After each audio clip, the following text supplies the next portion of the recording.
इतना कीमती समय हम लोग बिना भजन के खो देते हैं। समय की कीमत पता चल जाए, भजन की कीमत पता चल जाए तो खाना सोना पीना सब बंद हो जाएगा, अहरनिश राम नाम चलने लग जाएगा। कितना समय, अमूल्य समय हम लोगों के जीवन का नष्ट हो जाता है। खूब समय है भजन का, भजन का समय खूब है, कोई कमी नहीं है भजन के समय की, पर सब काम के लिए हमारे पास समय है। शरीर को देने के लिए खूब समय है, भगवान के लिए भजन करने के लिए, भगवत स्मरण के लिए कोई समय हमारे पास नहीं। ऐसी दुर्दशा हमारी इसलिए है क्योंकि टेक नहीं है भजन की। टेक, टेक माने प्रतिज्ञा, प्रतिज्ञा पूर्वक जो भजन होना चाहिए वो हमारे जीवन में नहीं। भजन की प्रतिज्ञा करो, उसी से लाभ हो जाएगा। बोलो भक्तवत्सल भगवान की जय। हमारे देश की एक विशिष्टतम विभूति, परम श्रद्धेय डी.आर. स्वामी श्री पार्वती कर जी महाराज, वीणा बाबा, भारतवर्ष के सबसे बड़े वीणा वादक थे। उन्होंने विचित्र वीणा का आविष्कार किया था और आंध्रा में आज भी उनके लिखे हुए ग्रंथ संगीत में चलते हैं।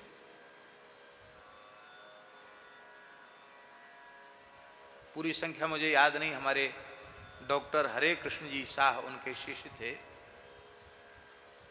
उनसे विधिवत उन्होंने सीखा। बताते थे कि 78,000 प्रकार के बंदिश उन्होंने बनाई थी। कितने? 78,000। कैसा अगाध ज्ञान था उनका। हमको भी उनके चरणों में कुछ दिन बैठने का अवसर बहुत बाल्यकाल में मिला। सामान्य सितार का सरगम और कुछ एकाध बंदिश उन्होंने हमको सिखाई। हमारे ऊपर बड़े प्रसन्न रहते थे। वो कहते थे, आप सीखने का निश्चय करो तो दास बद्री का आश्रम छोड़ के वृंदावन रह जाएगा आपको सिखाने के लिए। बहुत प्रसन्न रहते थे मेरे ऊपर। उन्होंने अपने जीवन की एक घटना सुनाई। हमारे वीणा वाले गुरुजी ने, उन्होंने एक घटना सुनाई। उनका जीवन भर का नियम था त्रिकाल स्नान और त्रिकाल संध्या। स्नान भी जटा के सहित करते थे। वो जटा कभी ऐसा नहीं कि जटा वाले लोग यहां से नहा लेते, पूरा नहाते थे डूब के। और बद्री नारायण में भी रहते थे। अलकनंदा जिसका पानी छूना मुश्किल है, छुआ तो लगे हाथ शून्य हो गया, उस अलकनंदा में भी 3 बार गोता लगाते थे, सुबेरे दोपहर और शाम। और वहीं गीले वस्त्र से खड़े होकर के जप करते थे संध्या कर। वहां जल में तो खड़े हो ही नहीं सकते, क्योंकि इतना तेज प्रवाह है, बह जाएगा। ऐसा कठोर नियम था। इसी कारण से जब वो वृंदावन आते थे, शीतकाल में जब वहां पट बंद हो जाते वृंदावन आ जाते थे, तो वृंदावन आते थे तो इस ढंग से आते थे शास्त्री जी कि उनके त्रिकाल स्नान और त्रिकाल संध्या का नियम न छूटे। सवेरे स्नान संध्या करके चलते दिल्ली से, तो दोपहर के पहले पहले वृंदावन आ जाते, यमुना जी चले जाते, या फिर शाम संध्या के बाद वृंदावन आते, रात में पहुंचते।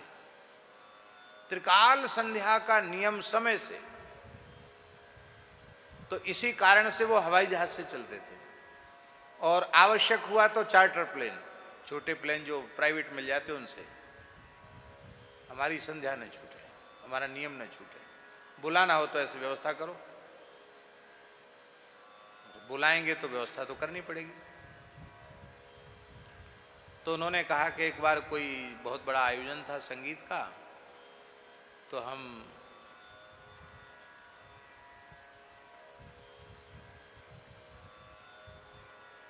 वहाँ से कोई फ्लाइट का ऐसा उपक्रम नहीं बना, और जबलपुर से कहीं दूसरी जगह जाना था। वहाँ से जबलपुर से कहाँ पहुँचना था पता नहीं, वहाँ से फ्लाइट पकड़नी थी। तो लोगों ने कहा कि महाराज वो ट्रेन है, ट्रेन में चले जाएं आप, क्योंकि आप आराम से दोपहर में चलेंगे और 2-3 घंटे का रास्ता है, आप पहुंच जाएंगे, स्नान संध्या के पहले पहुंच जाएंगे आप। और बोले पता नहीं, वो ट्रेन में बैठ तो गए। अब बैठने के बाद जबलपुर से ट्रेन चली और ट्रेन चल करके ऐसा पता नहीं क्या खराबी हो, क्या बिगड़ गया या क्या रास्ता देने में व्यस्त हो गई, ट्रेन चले ही नहीं। सूर्यास्ताचल को जा रहे। अब लगे मेरा स्नान संध्या कैसे, अब क्या करें, अब क्या करें, बड़ी घबराहट, बड़ी घबराहट। तो बोले कि पता नहीं कैसे वो ट्रेन एक जगह रुकी, सूर्यास्त होने वाला ही था, और वहाँ पुल के पास, पुल के आउटर पर खड़ी होगी ट्रेन। तो डिब्बा से दिखाई पड़ने लगा कि नीचे कोई नदी है। तो ये मुझे ध्यान नहीं रहा कि नदी कौन सी है, नदी है। तो हमने सोचा कि सामान हमारा जाता है तो जाने दो, और हम तो एक बार सामान गाड़ी में ही छोड़ करके, और सितार तो अपना लिया और नित्य नियम का सामान लिया, और तुरंत वहाँ आउटर पर खड़ी थी वहीं से उतर गए। और उतर कर पूछा कि नदी कौन सी, बोले नर्मदा जी हैं। तो वहाँ से रास्ता नहीं था नीचे उतरने का, वही रेलवे के पुल के पास से तो कोई रास्ता नदी के पास जाने का होता नहीं। तो बोले कि फिसल भी गए, गिर भी गए, और जैसे तैसे हम पहुँच गए। और पहुँच करके सामान अपना रखा, बाकी सामान तो सब ट्रेन में ही था।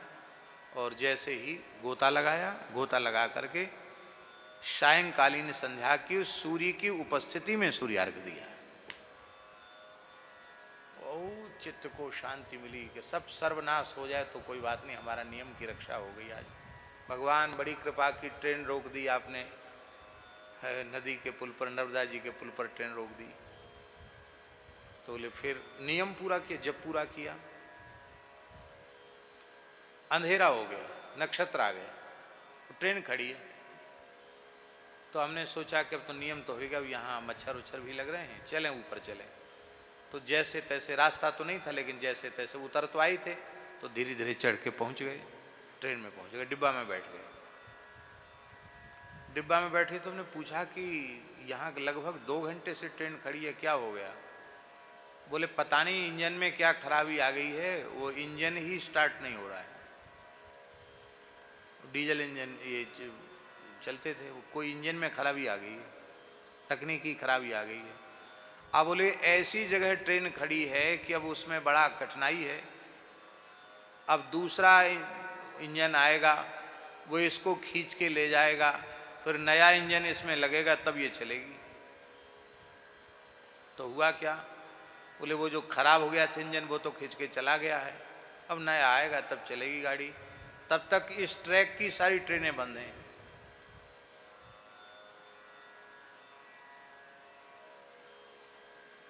चलो शांति आई, बैठ गए। बैठे तो बोले 10 मिनट में नहीं हुआ था तब तक नया इंजन आ गया, और इंजन आ गया और ट्रेन चल पड़ी।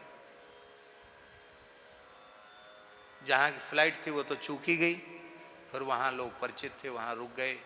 और बोले तब से हमने निश्चय किया कि अब चलना है तो या तो प्राइवेट अपने वाहन से चलेंगे, रोड वाले वाहन से, जहाँ हमारा समय होगा वहाँ अपना काम कर लेंगे। आओ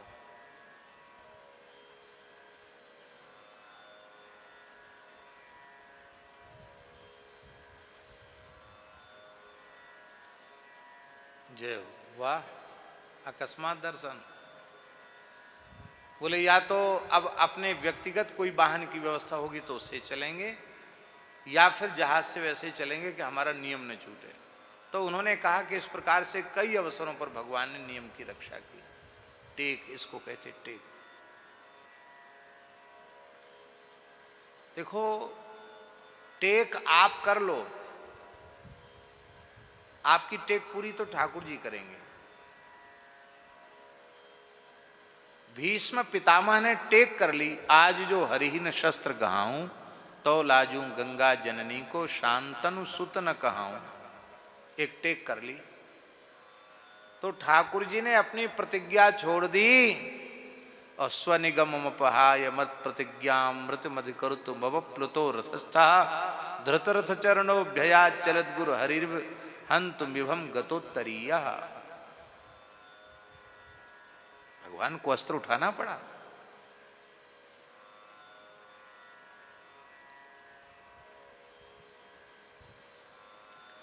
किसी जीव में सामर्थ्य कहां है जो भगवान की प्रतिज्ञा मिट सके, पर भगवान का अपने भक्तों के प्रति इतना प्यार है, इतना वात्सल्य है, इतना स्नेह है कि वे भक्त के वचन की पूर्ति के लिए अपनी पूरी शक्ति लगा देते।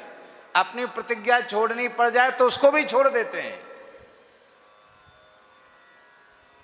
लोग गाते ना, अपना मान भले टल जाए पर भक्त का मान न टलते देखा। भक्त के वचन की रक्षा। इसलिए एक महात्मा ने बड़ा अच्छा भाव दिया, आपको सुनकर बड़ी प्रसन्नता होगी। उन्होंने कहा, भगवान गीता में अर्जुन से कहते, कौन्तेय प्रतिजानी ही न मे भक्तः प्रणश्यति। प्रतिजानी ही मैंने प्रतिज्ञा कुरु। अर्जुन तुम प्रतिज्ञा करो कि मेरे भक्त का नाश नहीं होता। अरे आपके भक्त का नाश नहीं होता, आप प्रतिज्ञा करो, हम क्यों प्रतिज्ञा करें? ध्यान में बात, ध्यान में आई बात। मेरे भक्त का नाश नहीं होता, ये बात आप प्रतिज्ञा पूर्वक कहें। कौन्तेय प्रतिजानी, तुम प्रतिज्ञा करो कि मेरे भक्त का नाश नहीं होता। ये क्या बात हुई? तो उन महापुरुष ने यह भाव बताया कि ठाकुर जी के मन में आया कि मेरे भक्त का नाश नहीं होता, बात तो सच्ची यही है, पर मैं प्रतिज्ञा करूंगा तो मेरी प्रतिज्ञा कई बार टल जाती है। मैंने प्रतिज्ञा की थी अस्त्र नहीं उठाऊंगा, भीष्म पिता ने प्रतिज्ञा करी तो अस्त्र उठाना पड़ा।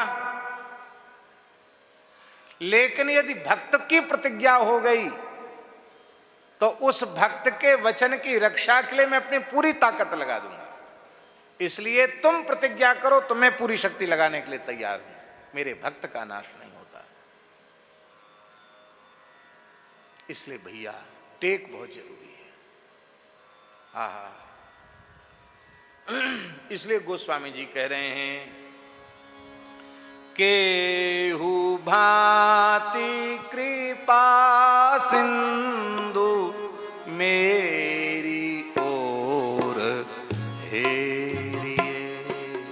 केहू भांति कृपा सिंधु मेरी ओर हेरिए। केहू भांति कृपा सिंधु मेरी ओर हेरिए। केहू भांति कृपा सिंधु मेरी ओर हेरिए। मोक और ठोर ना सुटेक एक तेरिए। मोर ठोर ना सुटेक एक तेरिए। केहू भांति कृपा सिंधु मेरी ओर हेरिए। केहू भांति कृपा सिंधु मेरी ओर हेरिए। आपकी कृपा दृष्टि का कमाल ऐसा अद्भुत है। पूछी मुनि शिला प्रभु कैसी है। और चीजें तो बिना पूछे विश्वामित्र जी बताते चले गए, पर अहिल्या को शिला के रूप में पड़े देखकर मुनि ने नहीं अपनी ओर से कुछ कहा। किसने पूछा? भगवान ने पूछा, राम जी ने पूछा, प्रभु मुनिराज गुरुदेव ये शिला कैसी पड़ी है? उस शिला पढ़कर बनी हुई अहिल्या का उद्धार आपने किया। कैसे किया उद्धार? क्योंकि आपकी कृपा भरी दृष्टि पड़ गई। उस शिला पर आपकी करुणा भरी कृपा भरी दृष्टि पड़ गई तो परसत पद पावन भई शोक न सावन प्रगट भई तप पुंज सरी। और फिर गई पतिलोक आनंद भरी। तो हे भगवान, मेरी भी बुद्धि पत्थर के जैसी है।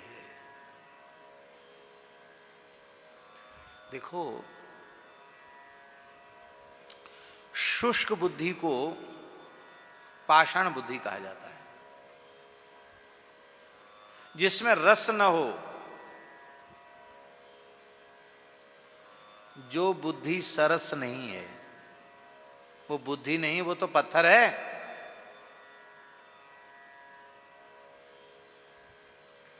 गोस्वामी जी कहते हैं, हे भगवान, हमारी बुद्धि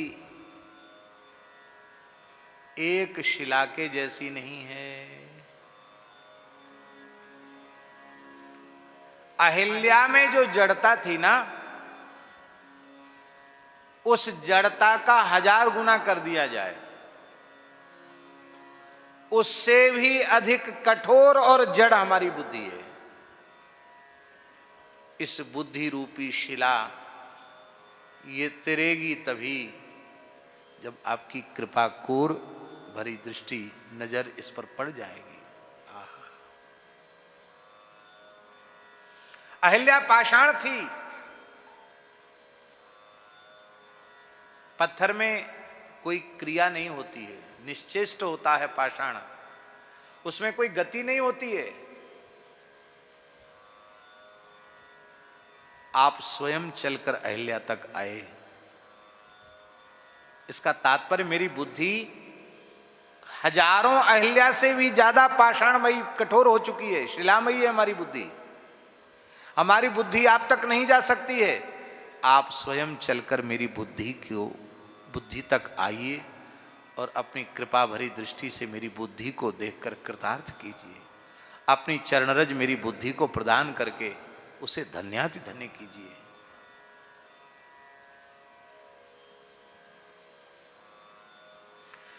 जो जड़ शिला थी, आपके चरण के स्पर्श मात्र से उसमें चेतना आ गई।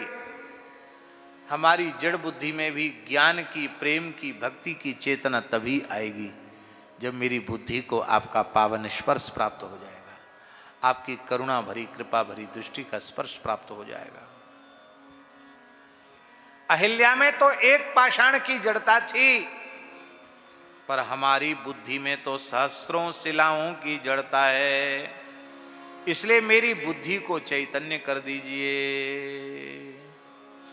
सहस शिलाते अति जड़ मति भई है।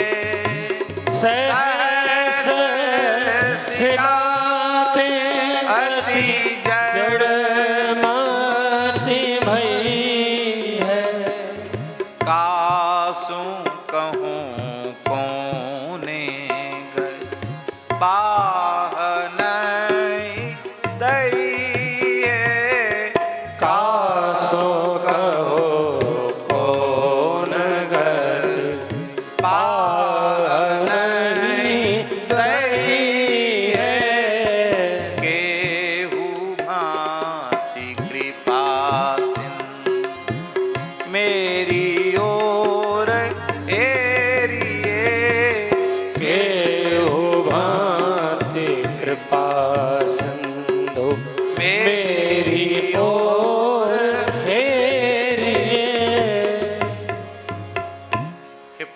आपसे निवेदन न करूं, आपकी विनय न करूं, आपसे प्रार्थना न करूं तो किससे प्रार्थना करूं? क्यों? आप तो सर्वज्ञ हैं और मैं अल्पज्ञ हूं, मुझे पता नहीं है। आपको पता हो तो आप बता दीजिए। आपके अतिरिक्त कोई ऐसा देवी देवता, सिद्ध पुरुष, महापुरुष है जिसने किसी जड़ को चेतन बना दिया हो, पाषाण बनी अहिल्या का उद्धार किया हो? ऐसे तो केवल एकमात्र आप ही हैं।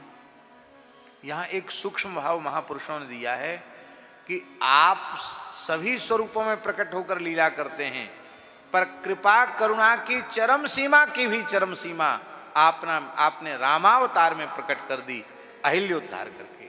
और किस अवतार में आपने किसी पाषाण का उद्धार करके उसको गई पतिलोक आनंद भरी, ऐसा आपने बनाया हो तो बताओ।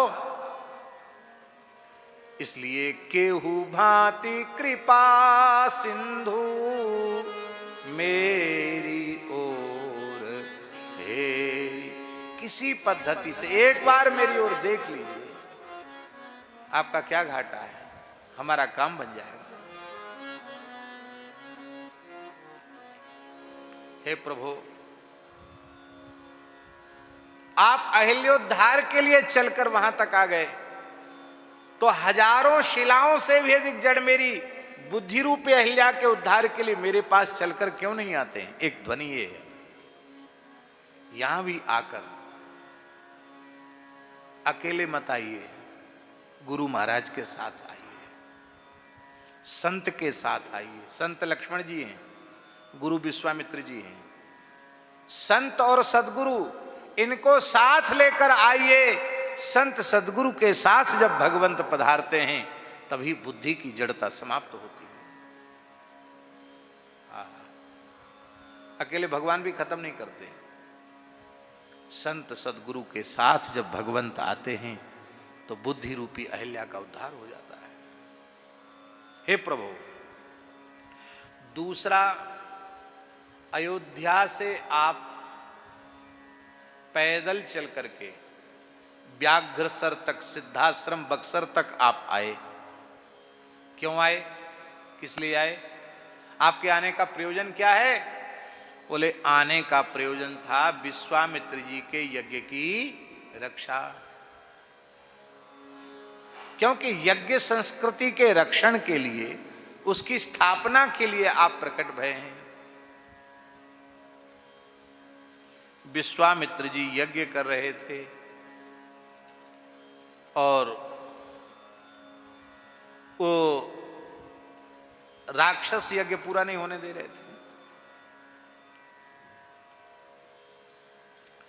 बहुत भयभीत थे महर्षि विश्वामित्र।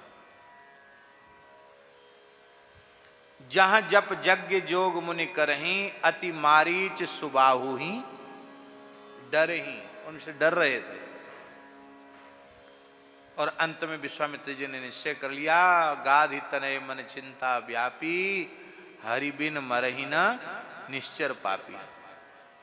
आपको मांग लाए,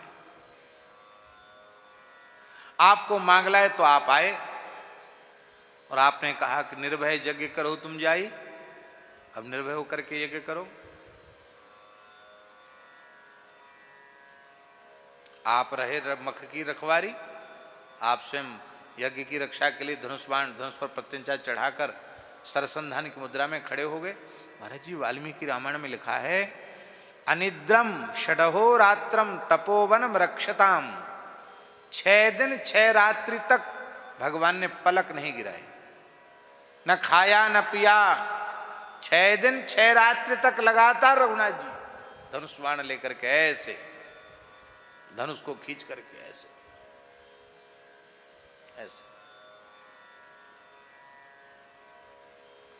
आप आश्रितों के रक्षण में कितने सावधान हैं। कितनी उम्र है राम जी की? 15 साल। ऊन 16 वर्षों में रामो राजीव लोचना। 15 साल के हैं राम जी। 15 साल के भी पूरे नहीं हुए, 15वीं में चल रहे हैं। अभी 15 के पूरे कहां भे? 15 साल में तो ब्याह हो गया, 16 के होके ब्याह नहीं हुआ, 15 में ही ब्याह हो गया। हाँ।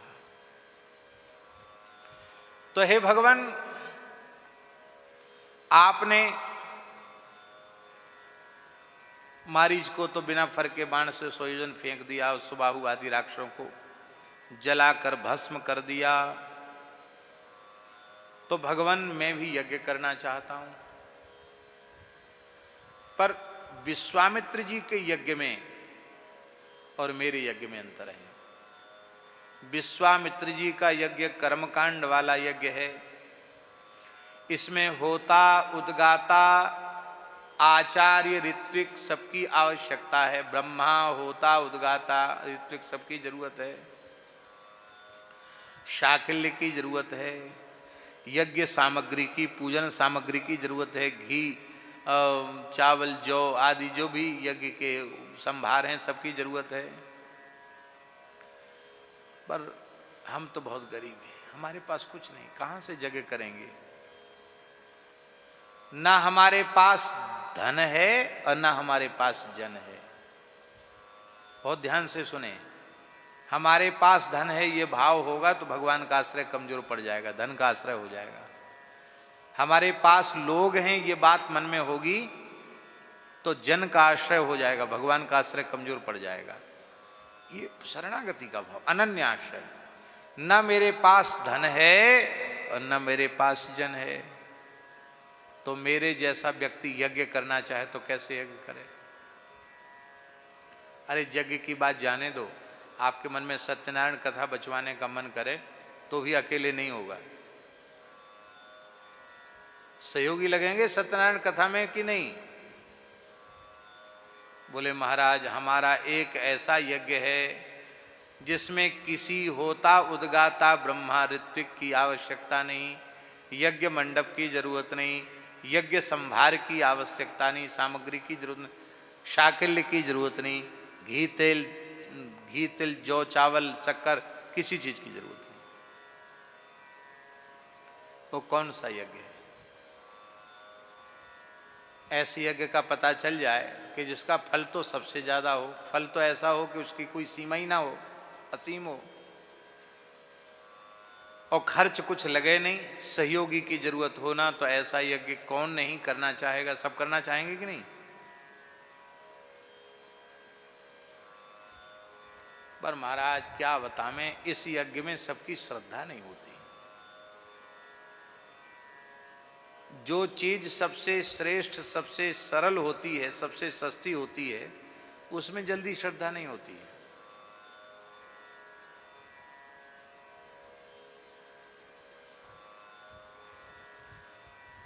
एक सत्य घटना सुना रहे हैं आपको। एक गांव में बहुत अच्छे वैद्य जी थे,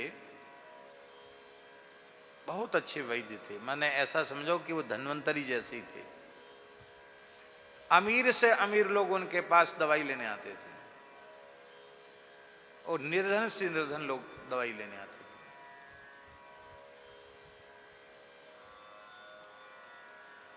थे। एकदम निर्धन है तो उसको फ्री दवा दे देते थे, मुफ्त में, कुछ नहीं लेते। और जो कुछ भी देने लायक है उससे थोड़ा कुछ ले ही लेते। तो एक व्यक्ति आया, पीलिया का मरीज था,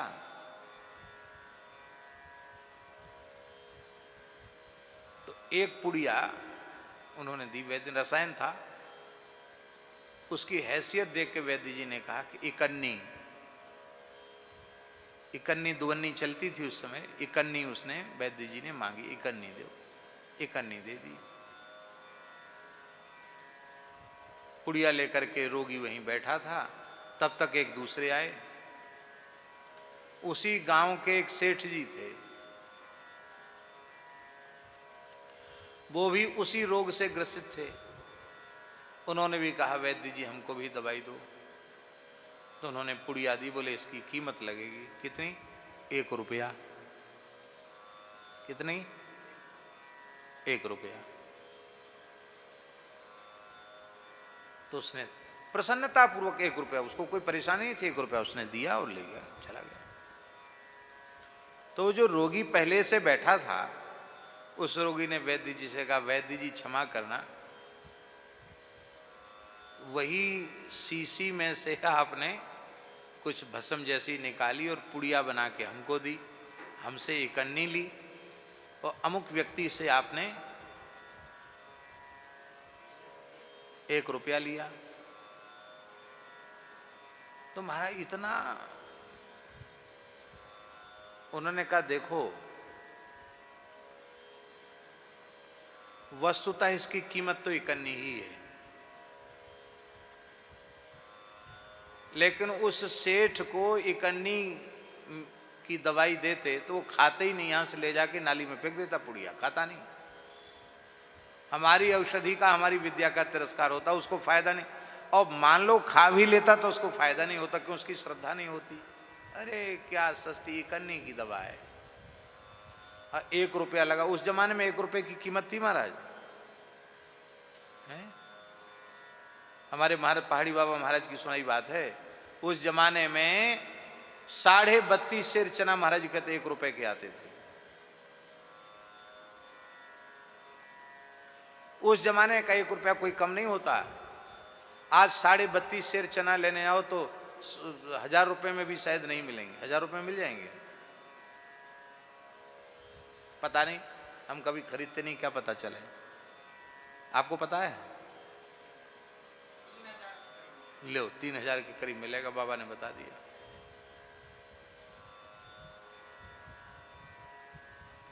वैद्य जी बोले अभी बैठे रहो।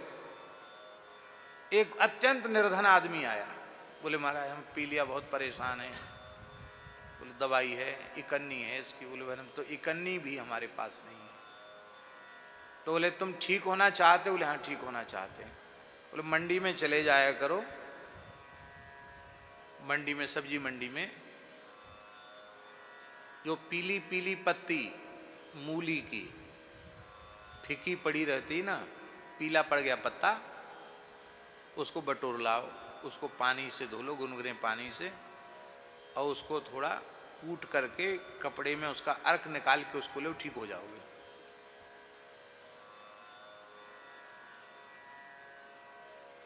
मुफ्त की दवा,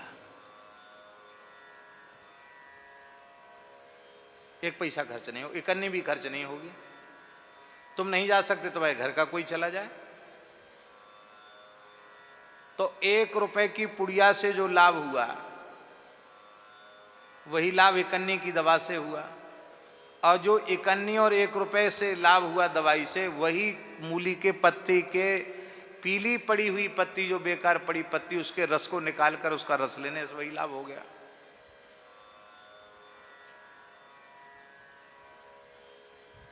यादृशी भावना यस्य सिद्धिर भवति तादृशी। तो ये जो साधन सबसे श्रेष्ठ है, एकदम सरल साधन है, एकदम कोई कीमत नहीं, कोई खर्च नहीं, उसमें लोगों की श्रद्धा ही नहीं होती है। पर जिस भाग्यशाली की श्रद्धा होती है उसका काम बन जाता है। और वे भाग्यशाली कौन हैं? आहा, धन्य है, बहुत प्यारी बात है। वे भाग्यशाली और कोई दूसरे नहीं हैं, वे भाग्यशाली कली पावन अवतार गोस्वामी श्री तुलसीदास जी महाराज हैं, जो कहते भैया हमारे लिए तो राम नाम के उच्चारण से बड़ा कोई यज्ञ, न तिल की जरूरत, न जौ की जरूरत, न चावल की जरूरत, न घी की जरूरत, न गंधाक्षत पुष्प की जरूरत, न होता उद्गाता ऋत्विक आचार्य की आवश्यकता। नाम महानिधि मंत्र, नाम ही सेवा पूजा, जप तप तीर्थ नाम, नाम बिन और न दूजा। नाम प्रीति नाम वैर, नाम कह नामी बोले, नाम अजामिल साख, नाम भव बंधन खोले। नाम अधिक रघुनाथ ते, राम निकट हनुमत कहो, कबीर कृपाते परम तत्व पद्म नाभ पर चोले। और ये यज्ञ है बाबा जप यज्ञ, जिसको गीता जी में भगवान यज्ञानाम जप यज्ञोष्मी। और जप में मंत्र जप नहीं, नाम जप। मंत्र जप में विधि का बहुत आग्रह है, लेकिन नाम जप में कोई विधि का आग्रह नहीं है।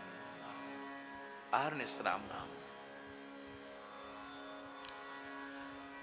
पद राग जाग चहो, कौशिक ज्यों कियो।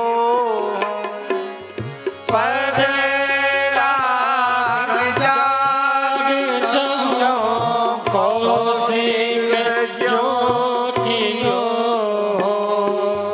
कली मल खल दल देखी, बारी भीति पियो।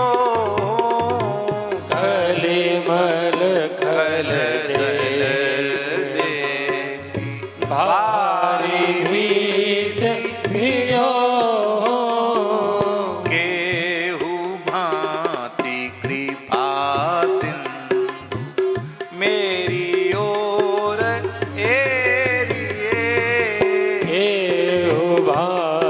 तुम्हारी कृपा सिंधु मेरी ओर हेरिए। इस यज्ञ का नाम क्या है? पदराग यज्ञ। आपके चरण कमलों में अनुराग। और वो अनुराग कैसे होगा? एक ही साधन है, एक ही साधन सब रिद्धि सिद्धि साधरे। भलो जो है पोच दो जो है दाहिनो जो बामरे। राम नाम ही सो अंत सब ही को काम रे। इसलिए राम जपू राम जपू राम जपू बावरे। घोर भवनीर निधि नाम निज नावरे। ये अनुराग यज्ञ की सिद्धि केवल राम नाम के आश्रय से होगी। पर क्या करें? ये जीव रूपी कौशिक, ये जीव रूपी कौशिक संत सदगुरु की कृपा से, प्रेरणा से राम नाम रूपी जप यज्ञ करके आपके चरण कमलों का अनुराग चाहता है। लेकिन महाराज कलयुग यही है। मारीच सुबाहु आदि को साथ लेकर कलयुग काम क्रोध मद लोभ मोह मत्सर पाखंड दंभ, इन सब चीजों को, कंचन कामनी, इन सब को बटोर करके कलयुग फौज लेकर खड़ा है। ये कलयुग भजन नहीं करने देता। आप कृपा करके इस कलयुग को सेना के साथ समाप्त कीजिए और इस अनुराग यज्ञ की रक्षा करके इस तुलसीदास को कृतार्थ कर दीजिए। ये सफल नहीं होने देता। कैसे? समय तो हो गया लेकिन पद को पूरा करना है। ऐसे सफल नहीं होने देता। पता चला कि बाबा अनंत दास जी महाराज जड़खोर की अमुक गुफा में, कंदरा में, और वहां बैठ के एकदम माला फेर रहे हैं। कौन देख के आए? बोले धनंजय दास जी गए थे, घूमते घूमते खोजते खोजते गए, बाबा मिल गए। अब इन्होंने कहा अरे महाराज क्या कहना, वहां निर्जन प्रदेश में जाना ही बड़ा मुश्किल है। वो तो भजन करके ही जीते हैं। अब धीरे धीरे भीड़ लगना शुरू हो गई।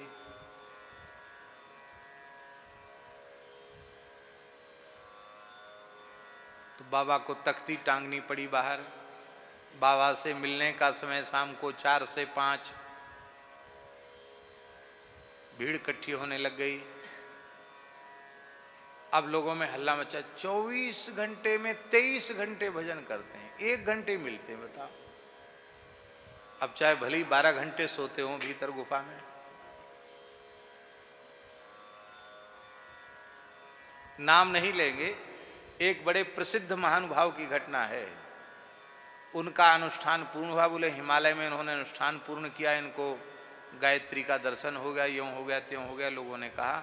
उनकी सेवा में एक रहता था और लोग कह रहे थे, वहाँ मंच से बहुत बड़ी बड़ी भीड़ थी जो जौ खा करके रहते थे, गाय को जौ खिला के उसके जौ बीन के खाते थे। तो वो व्यक्ति किसी बात से नाराज था जो उनकी सेवा में था। वो चिल्ला चिल्ला कर बोलने लग गया। बोले हम लोग रोज हलवा पूड़ी बना के खिलाते थे, झूठ बोलता है, हैं? माला वाला कुछ नहीं फेरता था, खूब सोता था, खूब खाता था, हमको पता है ना। पर भक्त तो बड़े अंध भक्त होते, मार पीट को उसको भगा दिया बेचारे को। उसने सच्ची बात कह दी। दंभ प्रवेश कर जाता है। फिर वहीं तक पक्की सड़क भी पहुंच जाएगी गुफा तक, फिर कुछ बगीचा भी लग जाएगा, फिर लोग भी आने जाने शुरू हो जाएंगे। फिर धीरे धीरे बस गीता के गुटका का विस्तार हो जाएगा।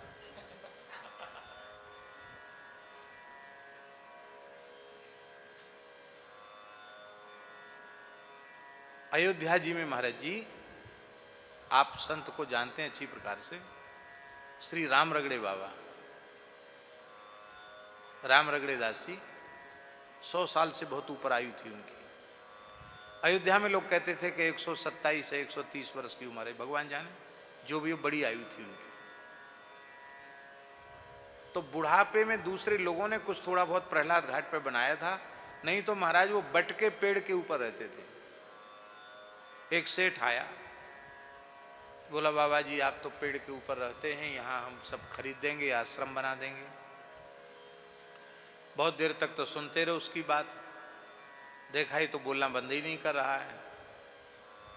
तो उठाया डंडा उन्होंने, तो भागता यहां से कि नहीं सारा माथा फोड़ दूंगा अभी। तो डर गया, महाराज क्या हो गया बाबा जी को, हमने अपराध क्या किया जो हमारा माथा फोड़ देंगे डंडा से, अभी तेरी कपाल क्रिया कर दूं, भाग यहां से। हमारा एक एक राम नाम राम जी के चरणों में समर्पित होने वाला है, खबरदार जो हमारे भजन को ईंटा पत्थर बनाए तो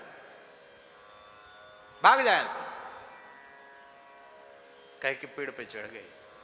ऐसे होते हैं महात्मा।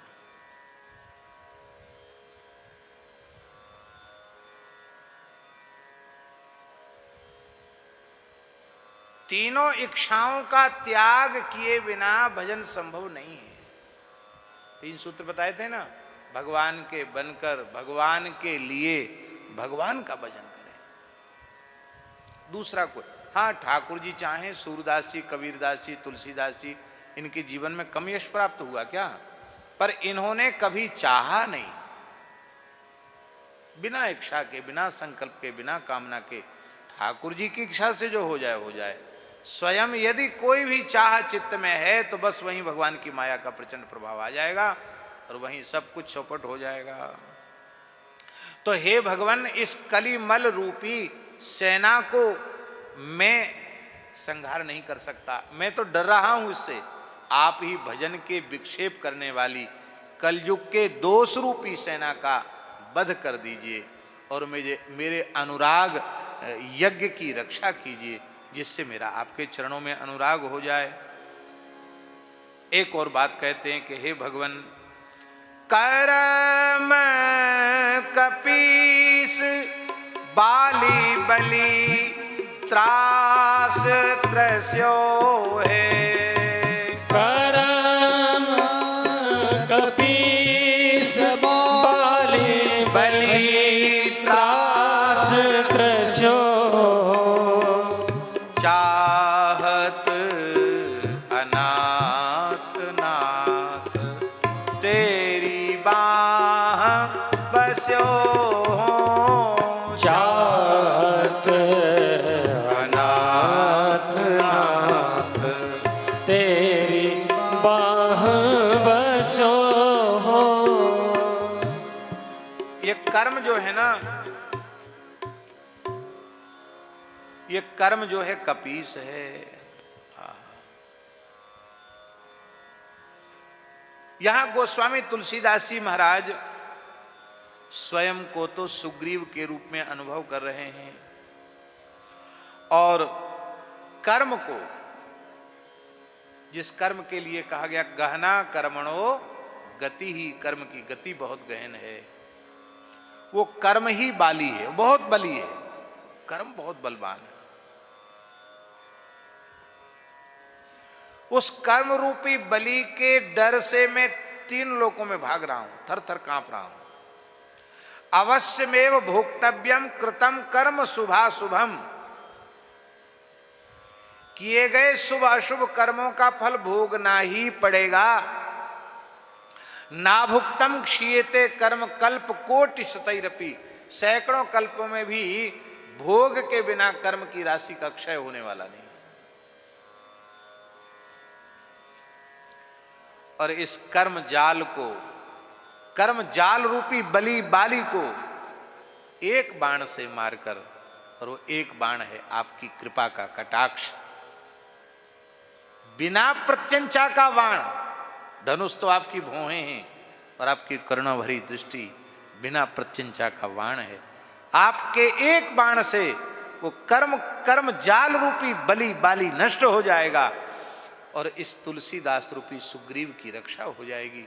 आपके बांस के चाहत तुलसीदास निशिबासर ही कर सरोज की, चाहत तुलसीदास छाया, अभय दान प्राप्त हो जाएगा। अंतिम उदाहरण दे रहे हैं, हे प्रभु, यह जीव मैं तो विभीषण के जैसा हूं। विभीषण कहां रहता? लंका में। हम भी रहते कलयुग में। कलयुग में निवास लंका में निवास के, लंका निश्चर निकर निवास आई, यहाँ कहाँ सज्जन कर वास आई। ये लंका की जो हालत थी वही कलयुग की हालत है। और महामोह रूपी रावण है, ये महामोह बार बार लात मार रहा है, फिर भी हम उसी में घुसे हुए हैं। 100 जूते खाए तमाशा घुस के देखें वाली बात। ये महामोह लतिया रहा है। पर भगवान इस जीव रूपी विभीषण का भला तो तब होगा जब ये कहेगा राम सत्य संकल्प प्रभु सभा काल बस तोर, मैं रघुवीर शरण अब जाऊं देव जनिकोर।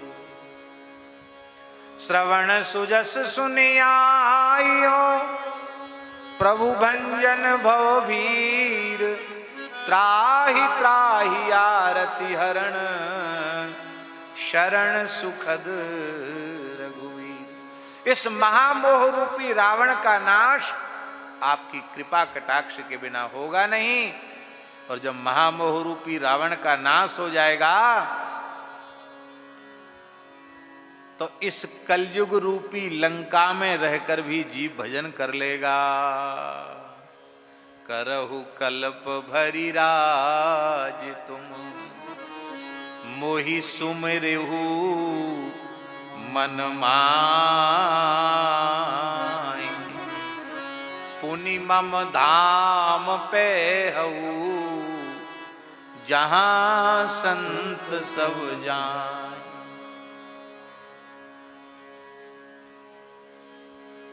इसलिए महामोह रावण विभीषण ज्यों हयो, महामोह रावण विभीषण ज्यों हयो, त्राहि तुलसीस त्राहि तिहूं ताप तयो, त्राहि तुलसीस त्राहि तिहूं ताप तयो, केहू भांति कृपा सिंधु मेरी ओर हेरी, केहू भांति कृपा सिंधु मेरी ओर हेरिए, मोरी ओर हेरी, ओ मेरी ओर हेरिए, मोको और ठोरना सुटेक एक तेरी, मोको और ठोरना सुटेक एक तेरिए, केहू भांति कृपा सिंधु मेरी ओर हेरिए,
आज 15 मिनट ज़्यादा हो गई कथा, कोई बात नहीं। और वो इधर की पंक्तियां तो थोड़ी जल्दी जल्दी कर दी, नहीं तो कम से कम 1-1.5 घंटा भी और चर्चा चलती।